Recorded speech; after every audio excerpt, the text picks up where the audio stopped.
ചേച്ചി എന്തിനാ ചേച്ചി പേടിക്കുന്നത്? ഞാനൊന്നും ചെയ്യൂല. നമുക്ക് ഓരോന്നൊക്കെ മിണ്ടിയും പറഞ്ഞൊക്കെ ഇരിക്കാന്നേ.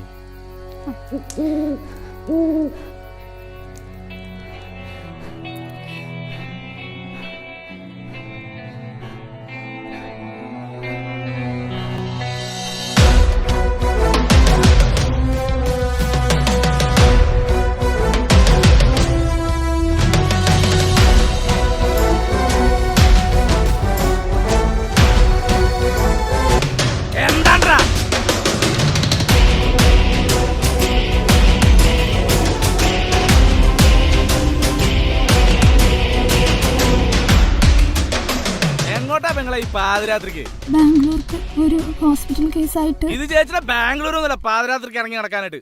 പാതിരാത്രിക്ക് ഇറങ്ങി നടന്നാൽ